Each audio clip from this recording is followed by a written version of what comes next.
आता जे काही नुकसान काल काय परवा जे काही वादळासारखी परिस्थिती निर्माण झाली होती आणि त्याच्यामुळे मोठ्या प्रमाणामध्ये सावंतवाडी तालुक्यामध्ये जे काही विविध ठिकाणी नुकसान झालंय त्याची माहिती आमच्या तहसीलदारांनी आताच आमच्या समोर ठेवली. पंचनाम्यांच्या अनुसार जवळपास 25 लाखाचं नुकसान असं ते दाखवत आहेत.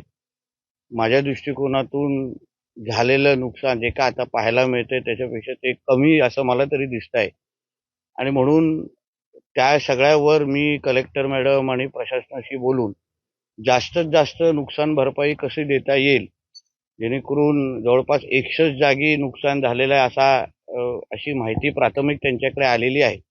आणि त्यानुसार शासनाच्या निकषामध्ये बसून जास्तीत जास्त कसं त्यांना मदत करता येईल. काही काही गोष्टी निकषाच्या पुढे पण जाऊन विचार करायला लागतो. कारण का सगळ्याच गोष्टी निकषामध्ये बसून देता येत नाही. शेवटी लोकांचं नुकसान झालेलं आहे. त्यांना आधार द्यायला पाहिजे. सरकार म्हणून मदत द्यायला पाहिजे. आणि म्हणून आम्ही जेवढं जास्त मदत करू शकतो, या दृष्टिकोनातून मदत करण्याची आमच्या सगळ्यांची भूमिका आहे. आमदार साहेब, केसरकर साहेब असतील, नगराध्यक्ष मॅडम, उपनगराध्यक्ष सगळीच आमची ही पूर्ण टीम आम्ही जे नुकसान झालेलं आहे त्या सगळ्या लोकांना जास्तीत जास्त मदत करण्याच्या दृष्टिकोनातून राज्य सरकार म्हणून आम्ही पावलं टाकणार आहोत. वादळी वाऱ्याने झाडं कोसळली आणि ही परिस्थिती पावसाळ्यात होते. आपत्कालीन निधीला आगाऊ काही करत नाही. काय करण्यापेक्षा कलेक्टर मॅडमनी मला काल जेव्हा आमच्या नगराध्यक्ष मॅडमनी जसं काल मी त्यांच्याशी बोलत होतो तेव्हा त्यांनी सांगितलं आज त्यांनी पावसाच्या पूर्वतयारी संदर्भात बैठक लावलेली आहे. जिल्हा पातळीवर पण आम्ही ही बैठक आज नाही उद्या की 2-3 दिवसामध्ये घेणार आहोत. गेल्या वर्षी पाऊस जवळपास 15 मेला आलेला होता आणि आता ज्या प्रमाणामध्ये उष्णता आणि वातावरणामध्ये बदल दिसतंय, कदाचित पाऊस त्याच्याही पेक्षा लवकर येण्याची चिन्ह आहे. आणि आपला सागरी किनारपट्टीवर असलेला आपला जिल्हा आहे आणि म्हणून पूर्वतयारीच्या दृष्टिकोनातून आम्ही कामाला लागलेलो आहे. झाडं कापण्यापासून दुसऱ्या विविध तयारीमध्ये आम्ही कसं राहू शकतो, डिझास्टर मॅनेजमेंटची आमची जी यंत्रणा आहे त्याला तयारीमध्ये कसे ठेवू शकतो, त्या दृष्टिकोनातून आम्ही तयारीला लागलेलो आहोत. आणि जिथे जिथे गरज भासेल म्हणजे म्हणजे सगळं पडल्यानंतर तयारी धावपळत येण्यापेक्षा पुढच्या वेळी अगोदरपासून तयारीत राहून कमीतल्या कमी नुकसान कसं लोकांचं होईल या दृष्टिकोनातून शासन म्हणून आम्ही पावलं टाकतो. नदीतील गाळ काढण्यावरून महसूल आणि जलसंपदा यांचा समन्वय नाही. कोण सांगितलं तुम्हाला समन्वय नाही हे असं कोणी सांगितलं? दिलेला आदेश पालकमंत्री म्हणून काढतात पण वाळू काढले म्हणून तक्रारी होतात, उपोषण होत परत सांगतोय तुम्हाला परत तुम्ही दोन विषयाची गल्लत करू नका. गाळ काढण्याचे आदेश मी स्वतः दिलेले होते. इरिगेशन डिपार्टमेंट, जलसंपदा आणि महसूल. आता काढलेल्या गाळाचं काय करायचं या बाबतीमध्ये आमचं धोरण निश्चित आहे. रॉयल्टी कोणाकडून भरून घ्यायची, काय गाळाचं करायचं. 1-2 जागी कुठेतरी अगर गैरसमज झाला असेल म्हणजे पूर्ण डिपार्टमेंटमध्ये भांडण आहे अशा काही गोष्टी तुम्ही काय सांगू नका किंवा अशी काही प्रतिमा तयार करू नका. सगळ्यांमध्ये अतिशय चांगला समन्वय आहे.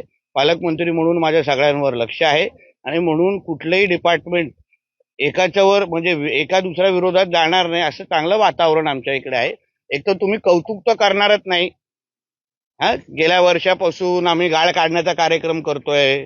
इथे पूर परिस्थिती जे नेहमी आपल्या जिल्ह्यामध्ये तयार व्हायची गेल्या वर्षी झालं नाही. ह्याही वर्षी मोठ्या प्रमाणामध्ये गाळ काढण्याचा कार्यक्रम सुरू आहेत. ह्याचं कधीतरी चुकून अगर कौतुक केलं तर आम्हालाही थोडं बरं वाटतं. चांगल्याला चांगलं म्हणणं हे माणुसकीचा धर्म आहे आणि तो धर्म आमच्या सकट तुम्हीही थोडं पाळावा अशी थोडी अपेक्षा आहे. नाहीतर आता पत्रकार दिनाच्या निमित्ताने येतोच आहे ना, पत्रकारांचा कार्यक्रम आहे त्यावेळीच आम्हाला थोडा सल्ला देतो तुम्हाला.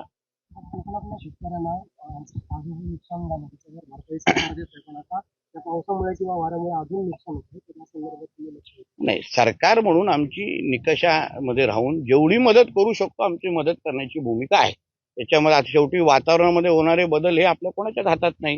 म्हणून सरकार म्हणून जेवढी आम्ही मदत करू शकतो आम्ही निश्चित पद्धतीने मदत करणार. याच्यामध्ये काही दोन विचार हा पर्यटन जिल्हा आहे त्याचबरोबर वारंवार वीज पुरवठ्याचा लपंडाव सुरू असतो आणि पाऊस आला की झाडे तोडणे आणि त्याच्यात आणि चतुर्थीपर्यंत हा वीज पुरवठ्याचा होतो. त्यासाठी अगोदर आणि भूमिगत वीज वाहिनीसाठी काय प्रयत्न होणार आहेत का? दोन विषय. गेल्या वर्षीपेक्षा MSEBच्या कामामध्ये निश्चित पद्धतीने चांगली सुधारणा आहे. त्यांना जे सांगतो तुम्हालाही सांगतो, चांगल्याला चांगलं म्हणा थोडं. बरं आहे, आम्हाला संबंधित खात्याचे मंत्री आणि स्वतः फडणवीस साहेब आहेत. त्यांनी स्वतः अधिकाऱ्यांशी आदेश देऊन आपल्या सिंधुदुर्ग जिल्ह्याच्या दृष्टिकोनातून अजून जास्त कशी मदत करू शकतो. खूप मोठ्या प्रमाणामध्ये निधी आपल्या जिल्ह्यासाठी त्यांनी दिलेली आहे. खर्चही करतोय आपण. पण काही गोष्टीमध्ये ट्रान्सफॉर्मर जळणं, कुठेतरी पोल पडणं, 100% आम्ही सुधारणं होत आहेत, झालेत असं म्हणणार नाही. पण गेल्या वर्षापासून टप्प्याटप्प्याने परिस्थिती चांगली होते, त्याच्याही पेक्षा चांगली होईल. आम्ही पूर्वतयारीच्या दृष्टिकोनातून सगळ्या गोष्टीवर लक्ष ठेवून आहोत. कुठेच आम्ही असं सांगणार नाही, कारणं देणार नाही. पण तुम्हाला विश्वास देतो, MSEBचा कारभार 100% चांगला व्हावा या दृष्टिकोनातून आमची पावलं त्या दिशेने पडतायत. भूमिगत वाहिनीच्या संदर्भात तुम्ही जे बोलले, आमचं काम सुरू आहे. आता आम्हाला डिसेंबर 2026 ही तारीख दिलेली आहे. माझी अपेक्षा आहे की ते वेळेत पूर्ण करतील आणि माझं बारकाईने त्याच्यावर लक्ष आहे. आमदार इतके सामील आहेत आणि सत्तेत महामार्गाबाबत तुम्ही आणि दोन्ही आमदार आणि तुम्ही दोन्ही आमदार आणि तुम्ही म्हणजे किती आमदार झाले? अच्छा 3 झाले. अच्छा ठीक आहे. घरामध्ये जॉईन व्हा म्हटलं, पण आता नाही एक मिनिट. हा नव्याने जे शक्तीपीठासाठी द्या मला तुमच्याकडे MSRDCचं अधिकृत पत्र दाखवा. तुम्ही प्रश्न विचारता म्हणजे तुमच्याकडे अधिकृत माहिती असेल, पत्र तरी असेल. नेटवर जिथे आहे ज्या सर्वे झाला ते बेगव्यामध्ये आणि बांद्यामध्ये जॉईन होणं असं म्हणताय, दाखवलं जाते तिथे जे आम्ही आता अहो साहेब, आम्ही मंत्रालयामध्ये बसतो. आम्ही या संदर्भात बैठका घेतलेल्या आहेत. MSRDC बरोबर बैठका घेतलेल्या आहेत.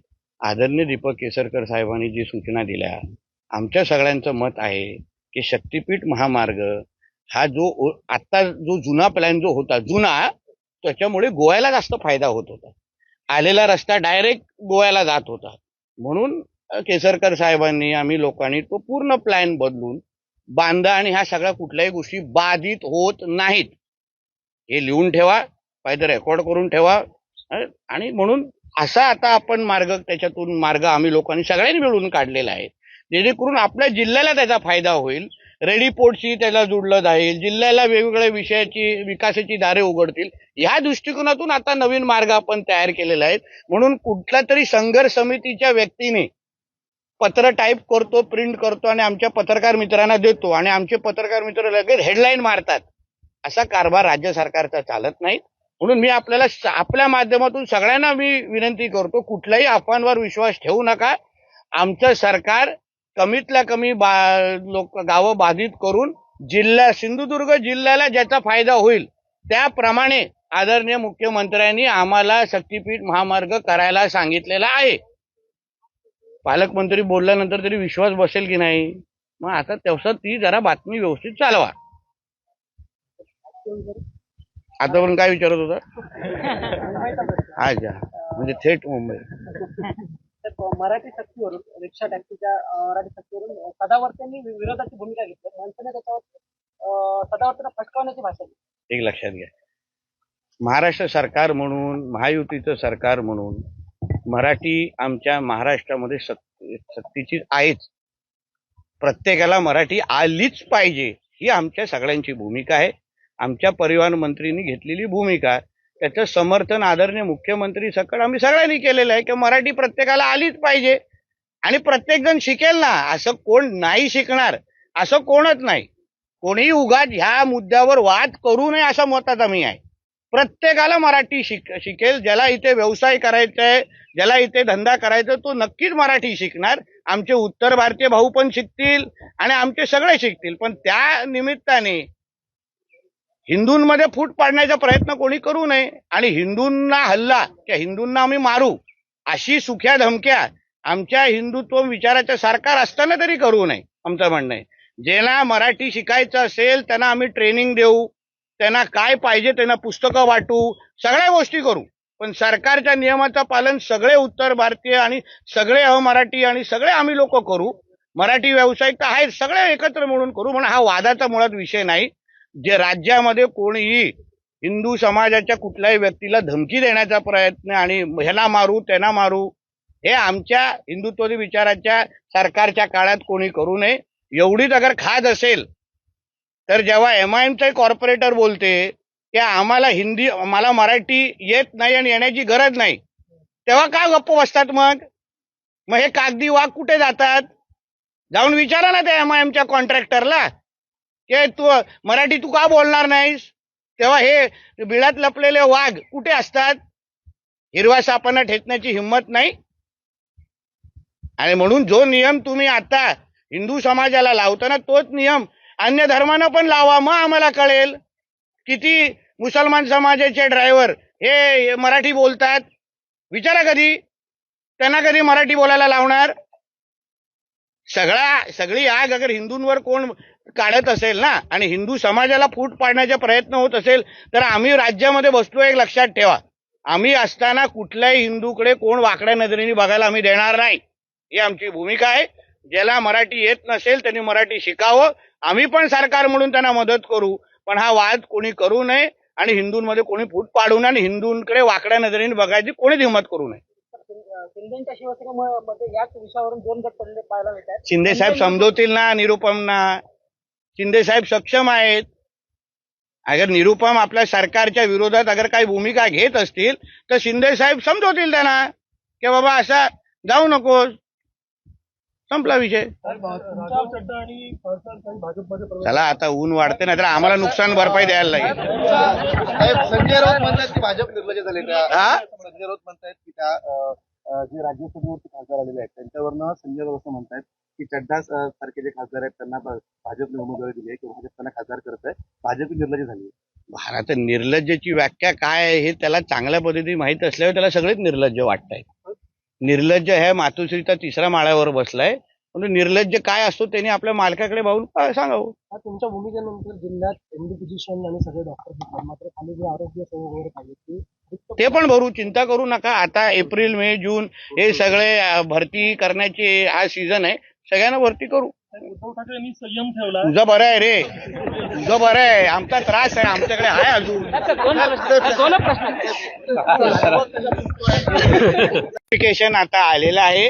मी तुमच्या सगळ्यांच्या माध्यमातून माझ्या संपर्कात व्यापारी समाजाचे जे प्रमुख आमचे संजय सावंतजी, जिल्हा व्यापारी समाजाचे प्रमुख संजय सावंतजी माझ्या संपर्कात आहे. मी आमदार होतो तेव्हा जिल्हावासियांवर टोल लागायला दिला नाही.